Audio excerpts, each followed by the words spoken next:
لە یاریەکانی هەفتەی دووەمی خولی ناوی کوردستان برایەتی لەسەر یاریگەی خۆی میوانداری سەی سادقی کرد.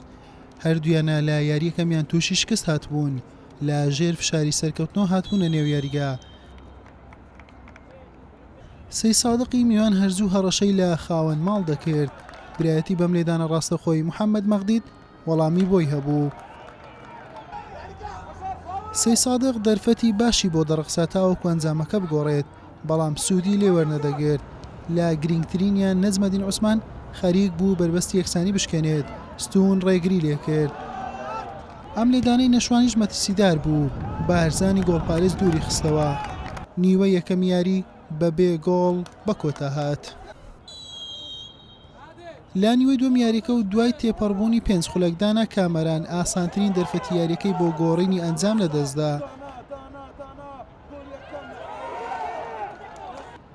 برایەتی خاوەن ماڵ بەهێزتر و مەترسیدارتر دەردەکەوت. لە خولەکی 59 دانا تۆپێکی بۆ ڕابەر خالیدی هاوڕێی بەرز کردەوە و ئەویش گۆڵ یەکەم و پێشکەوتنی بۆ برایەتی پێکەومار کرد. سەی سادق پەلەپەلی یەکسانکردنەوەی ئەنجامەکەی بوو. لە بنیاتنانی هێرشەکان سەرکەوتو نەدەبوو تا لە خولەکی نەوهات جوامێر حەمە ئەمین تۆپێکی بۆ عەبدوڕەحمان ئیسماعیل بەرز کردەوە و ئەویش گۆڵ یەکسانی بۆ سەی سادق بەرهەم هێنا.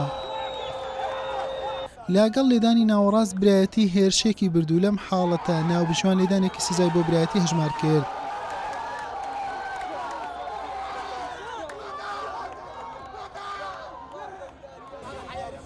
بڕیارەکە کاردانەوەی لێکەوتەوە. ناوبژوان ناچار بوو یاریەکە ڕابگرێت. دوای 45 خولەک لە وەستانی یاریەکە ناوبژوانان لە یاریگە هاتنە دەرەوە و یاری تەواو نەکرا. بەڕاستی یارەکە تا دەقینەوە هیچ هینێکی تێ نەبوو بڵین گرفتێک لە دوای ئەوە کە ئەو پەناتری حساب کرد لە هەرمەن پەناتەکەی بینی بوو کە پەناتری نییە. لەگەڵ حەکەم قسەی کردوتی زەربەجەزان نەبووە ئەو حالەتە. ئیتر کاکەژار ناوبەژوان وتی پەناتەکە لەقەکەینەوە بە زەختی مەستەبەی برایەتی و بە زەختی هاندرانی برایەتی بریارەکە پاشکەس بووەوە. دوای ئەوەی کە زەختی زۆری لێکرا ویستی حالەکە بژمێرێت. وا بزانم هەردوو لا قبوڵی نەکرد. ئاخرتش بریاریدا کە بڕاستی ڤیدیۆ بکە حەق لای کێ حەق بدا بوو. وەڵا بەنسبەت ڕووداوەکانی ئەمڕۆ ڕووداوەکان ڕوون و ئاشکرایە. حالەتێک بووە لە خولەکی کۆتایی حەکەم ئیشارەی پەنارتی لێدایە و سافرەی پەنارتی لێدایە.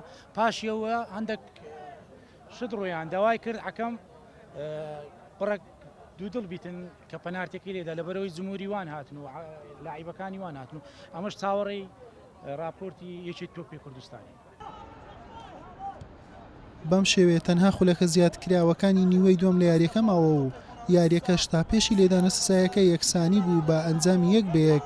هەموو لاش چاوەڕوانی بڕیار یەکەی تۆپی کوردستان دەبن بۆ یەکلاکردنەوەی بارودۆخی یاریەکە. حوسێن محەممەد کەناڵی ئاسمانی پەیام هەولێر.